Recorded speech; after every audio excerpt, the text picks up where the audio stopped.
Welcome to study 24 Udaipur. आज के इस वीडियो लेक्चर में हम मैक्रो इकोनॉमिक्स समष्टि अर्थशास्त्र के मल्टीपल चॉइस क्वेश्चन है जिसको हम सोल्व करने वाले हैं। सबसे पहला जो आज का हमारा प्रश्न देखिए, भारत में वैज्ञानिक आधार पर राष्ट्रीय आय की गणना जो है सर्वप्रथम किस वर्ष की गई थी? कैलकुलेशन ऑफ नेशनल इनकम, ठीक है, ऑन ए साइंटिफिक बेसिस। तो करेक्ट आंसर हो जाएगा ऑप्शन सी 1931-32। और किसके द्वारा की गई थी? प्रोफेसर VKRV राव के द्वारा। इससे पहले सर्वप्रथम राष्ट्रीय आय की जो गणना हुई थी वो कब हुई थी? 1867-68 में दादा भाई नौरोजी के द्वारा की गई थी। नेक्स्ट देखिए सेकंड, NNP मीन्स शुद्ध राष्ट्रीय उत्पाद क्या होता है? तो देखिए शुद्ध राष्ट्रीय उत्पाद के लिए हम क्या करते हैं, जो ग्रोस नेशनल प्रोडक्ट हैं, सकल राष्ट्रीय उत्पाद में से अगर मूल्यह्रास डेप्रिसिएशन को माइनस कर देंगे तो हमारे पास में क्या बचेगा? NNP। तो correct answer option D. Next देखिए सेकंड, शेष विश्व रेस्ट ऑफ द वर्ल्ड जो है वो किसका मेजर एलिमेंट है, मुख्य तत्व है? तो देखिए अर्थव्यवस्था के जो 4 क्षेत्र होते हैं, जब हम द्विक्षेत्रीय मॉडल की बात करते हैं तो इसमें हम C+I 2 क्षेत्र लेते हैं अर्थव्यवस्था के। त्रिक्षेत्रीय अर्थव्यवस्था में हम क्या करते हैं, सरकार को भी सम्मिलित कर देते हैं। और जो 4 क्षेत्रीय मॉडल होता है उसमें हम सरकार के साथ साथ में जो रेस्ट ऑफ वर्ल्ड हैं X-M जिसको हम कहते हैं उसको भी सम्मिलित करते हैं। तो करेक्ट आंसर आपका हो जाएगा ऑप्शन सी। नेक्स्ट देखिए, हैंडलूम श्रमिक द्वारा सूती धागे की खरीद, ठीक है, तो सूती धागे की जो खरीद है वो कपड़े बनाने के लिए की जा रही है। इसका मतलब क्या हो गया कि जो सूती धागे की जो खरीद की जा रही है वो एक तरह से क्या है, इंटरमीडिएट गुड होगी, मध्यवर्ती वस्तु होगी, ऑप्शन ए। नेक्स्ट देखिए, मुद्रास्फीति हमेशा एक मौद्रिक घटना है, inflation is always and anywhere A monetary phenomenon. तो ये जो स्टेटमेंट है, ये जो कथन है वो किसके द्वारा दिया गया था? मिल्टन फ्रीडमैन के द्वारा, ऑप्शन ए। नेक्स्ट देखिए, जब कीमतों में वृद्धि बहुत धीमी गति से होती है, ठीक है, लाइक ए स्नेल, तो इसको क्या कहा जाएगा? कीमतों में जब बहुत धीमी गति से वृद्धि होती है उसको क्या कहा जाता है? क्रीपिंग इन्फ्लेशन कहा जाएगा। रेंगती हुई मुद्रास्फीति हम कह सकते हैं, जिसमें कीमतों के बढ़ने की जो दर होती है वो बहुत ही कम होती है, 2-3% हम वार्षिक कह सकते हैं। नेक्स्ट देखिए, अबंध नीति की अवधारणा का प्रतिपादन किया, ठीक है। अबंध नीति का मतलब क्या हो गया? लेजर फेयर का मतलब कि जो अर्थव्यवस्था है उसमें सरकार का कोई हस्तक्षेप नहीं होता है, जो आर्थिक क्रियाएं होती है, इकोनॉमिक एक्टिविटीज होती है, उसमें सरकार का हस्तक्षेप नहीं होता है। तो ये बेसिकली जो है वो किसका कंट्रीब्यूशन हम कह सकते हैं? प्रतिष्ठित अर्थशास्त्रियों का, जो क्लासिकल इकोनॉमिक्स थे उनसे रिलेटेड हम कह सकते हैं।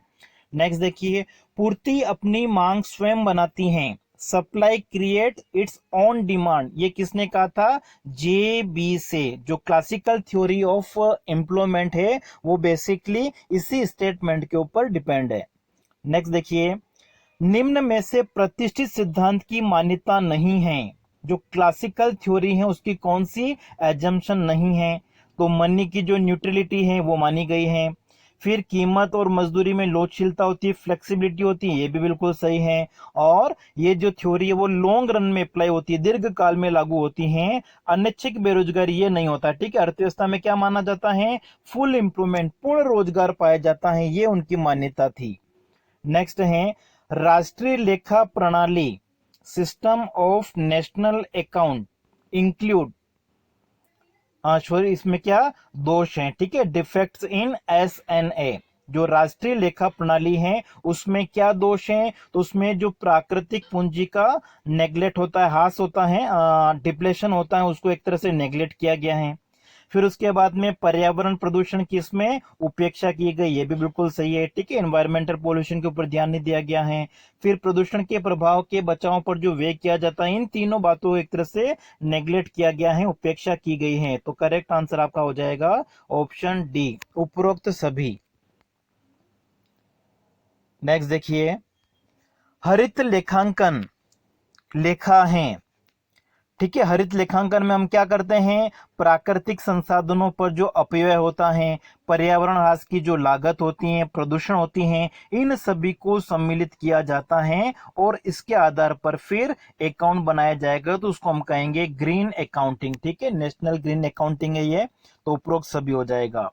अगला देखिए, प्रतिष्ठित सिद्धांत के अनुसार मुद्रा का जो परिमाण सिद्धांत है वो क्या निर्धारित करता है। तो क्वांटिटी थ्योरी ऑफ मनी आपने पढ़ी है क्लासिकल, तो उसमें एक तरह से हमने क्या पढ़ा था कि जो मुद्रा की मात्रा है अगर बढ़ेगी तो कीमत स्तर भी क्या होगा, बढ़ेगा। मतलब मुद्रा की मात्रा डबल होने पर कीमत स्तर भी डबल हो जाएगा, दुगुना हो जाएगा। तो इसका मतलब मुद्रा की जो मात्रा है, क्वांटिटी ऑफ मनी है, वो क्या करती है, प्राइस लेवल, कीमत स्तर को वो निर्धारित करती हैं। नेक्स्ट देखिए, under Keynesian cross model, Keynes का जो तिर्यक मॉडल है उसमें रेट ऑफ इंटरेस्ट एक तरह से क्या है, बाहर से दी हुई मानी गई है, एक्सोजीनियस वेरिएबल हम कह सकते हैं, बहिर्जात चर कहा जाता है। नेक्स्ट देखिए, मजदूरी कीमत लोचशीलता निम्न में से किस अर्थशास्त्री का योगदान है। Wage price flexibility classical theory की एक मुख्य मान्यता है जो पीगू के संबंधित है। ठीक है, प्रोफेसर ए सी पीगू के साथ में संबंधित है। नेक्स्ट देखिए, किन्स के अनुसार उद्यमियों द्वारा किया जाने वाला निवेश में परिवर्तन किन कारणों से होता है। ठीक है, तो जो निवेश होता है, निवेश के जो निर्धारक हैं उसको स्पष्ट करने के लिए प्रोफेसर किन्स ने एमईसी की अवधारणा दी है। ठीक है, पूंजी की सीमांत क्षमता की अवधारणा है जिसमें ब्याज की दर को भी सम्मिलित किया गया है, जो नई मशीनरी है उसकी प्रतिस्थापन लागत, सप्लाई प्राइस, पूर्ति कीमत जो होती है उसको भी सम्मिलित किया गया है। तो यहाँ पे जो आपका करेक्ट आंसर हो सकता है वो हो सकता है MEC and rate of interest. ये रेट ऑफ इंटरेस्ट जो है वो भी एमईसी के अंतर्गत ही सम्मिलित हैं। नेक्स्ट देखिए, मंदी के समय मांग में कमी से उत्पन्न होगा। ठीक है, जब अर्थव्यवस्था में डिप्रेशन है तो एग्रीगेट डिमांड अगर कम होती है तो इससे क्या होगा, तो समग्र मांग में अगर कमी है तो इससे क्या होगा, अर्थव्यवस्था में बेरोजगारी फैलेगी। ठीक है, इनवॉलंटरी अनएम्प्लॉयमेंट, जो अनैच्छिक बेरोजगारी है वो उत्पन्न होगी। नेक्स्ट देखिए, आय निर्धारण के केंजी मॉडल के अनुसार स्वायत्त निवेश होता है। ठीक है, स्वायत्त निवेश की अगर हम बात करें, जो निवेश आय के स्तर पर निर्भर नहीं करता है, मतलब सरकार क्या करती है, वेलफेयर काम के लिए जो कल्याणकारी कार्य होते हैं उनके लिए अगर वो पैसा खर्च करती हैं तो वो आय या लाभ की मात्रा के ऊपर निर्भर नहीं करता है। तो यहाँ पे अगर हम देखें करेक्ट आंसर ऑप्शन डी हो सकता है।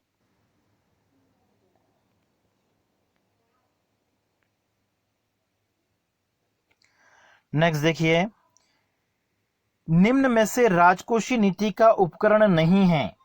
ठीक है, फिस्कल पॉलिसी में सार्वजनिक व्यय, करारोपण और घाटे की डेफिसिट फाइनेंसिंग को लिया जाता है। बैंक दर ये जो है एक तरह से मॉनेटरी पॉलिसी में आएगा, मौद्रिक नीति में आएगा। अगला देखिए, सरल गुणक की गणना का सूत्र है।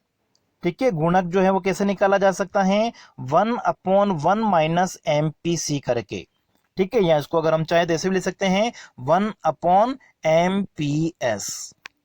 तो यहां पर अगर हम करेक्ट आंसर देखें हमारा तो वो क्या हो जाएगा, ऑप्शन ए 1/1 माइनस एमपीसी, ये आपका मल्टीप्लायर है। नेक्स्ट देखिए, केंजी तिर्यक मॉडल में संतुलित बजट गुणक, बैलेंस बजट मल्टीप्लायर जो होता है वो किसके इक्वल होगा, इक्वल टू 1 के बराबर होगा, 1 के बराबर होगा, ऑप्शन ए। नेक्स्ट देखिए, गुणक की अवधारणा का सर्वप्रथम विकास किसके द्वारा किया गया था। गुणक जो मल्टीप्लायर का कॉन्सेप्ट है सबसे पहले दिया था आर एफ काहन के द्वारा। ठीक है, ऑप्शन आपका हो जाएगा यहाँ पे आर एफ काहन है, ऑप्शन बी। और उनके द्वारा जो गुणक दिया गया था वो कौन सा था, एम्प्लॉयमेंट मल्टीप्लायर, रोजगार गुणक की अवधारणा उन्होंने विकसित की थी सबसे पहले।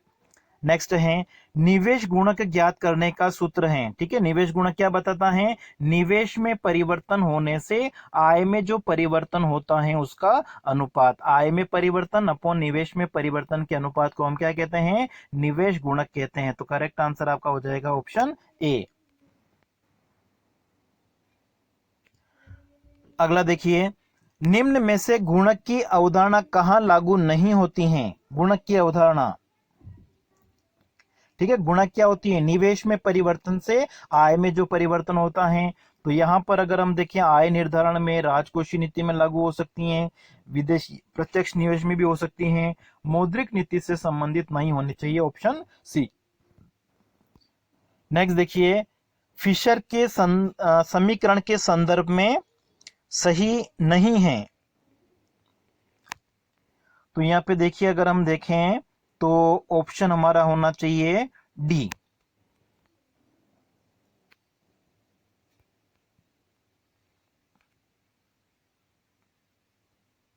नेक्स्ट देखिए, the tendency of the people to believe the currency of nominal value at present to be equal to purchasing power at a previous point. ठीक है, वर्तमान समय की जो करेंसी है उसका जो मौद्रिक मूल्य होता है वो पिछले समय की जो क्रय शक्ति होती है उसके बराबर होता है एक तरह से। तो ये सर लोगों का जो विश्वास होता है, लोगों का जो मानना होता है, इस स्थिति को हम क्या कहते हैं? मुद्रा भ्रांति कह सकते हैं, money illusion. Correct answer option C. Next देखिए, मुद्रा परिमाण सिद्धांत में मुद्रा की पूर्ति एवं कीमत स्तर में संबंध क्या होता है? क्या संबंध होता है? दोनों में प्रत्यक्ष संबंध होता है और साथ में आनुपातिक संबंध भी होता है। मतलब जब मुद्रा की मात्रा बढ़ेगी तो कीमत स्तर भी बढ़ेगा, और मुद्रा की मात्रा कम हो जाएगी तो कीमत स्तर भी कम हो जाएगा। ये प्रत्यक्ष संबंध हो गया। सॉरी, ऑप्शन ए नहीं होना चाहिए, आनुपातिक भी होना चाहिए साथ में। प्रत्यक्ष और आनुपातिक मतलब ऑप्शन हो जाएगा सी। और साथ में आनुपातिक संबंध का मतलब क्या हो गया कि अगर मुद्रा की मात्रा को दोगुना कर दिया जाता है, डबल कर दिया जाएगा, तो जो कीमत स्तर है वो भी क्या होगा? डबल हो जाएगा। तो दोनों में प्रत्यक्ष संबंध भी होता है और आनुपातिक संबंध होता है, इसलिए करेक्ट आंसर हो जाएगा ऑप्शन सी। नेक्स्ट देखिए, प्रोफेसर किन्स के उपभोग सिद्धांत में उपभोग व्यय का मुख्य निर्धारक तत्व क्या है? कंजप्शन जो है वो किसका फंक्शन है? इनकम का। और कौन सी इनकम? Disposable income. जो खर्च योग्य आय होती हैं, प्रयोज्य आय होती हैं, उसके ऊपर निर्भर करता है, इसलिए करेक्ट आंसर होगा option D.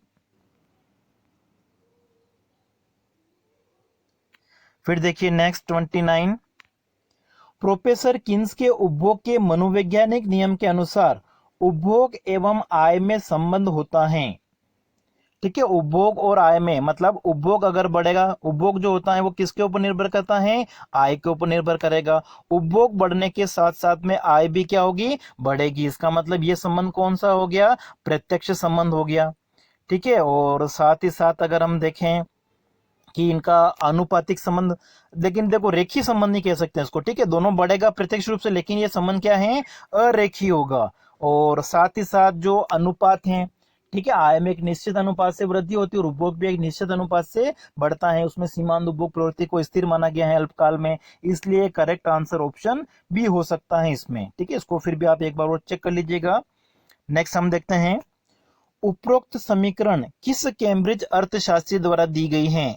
M equal to K P T, या इसको अगर हम चेंज करें तो ये हो जाएगा P is equal to M upon K T.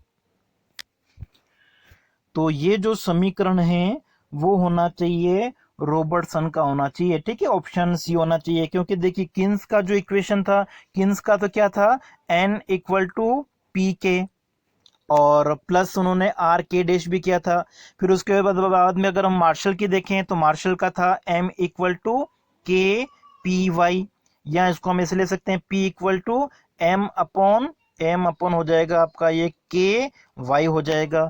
और पिगू का जो था वो था P इक्वल टू था के आर अपॉन M था। ठीक है, तो ये जो संबंध है, ये जो समीकरण दे रखा है वो आपका होना चाहिए रॉबर्टसन का। ठीक है, ऑप्शन में हो जाएगा आपका सी।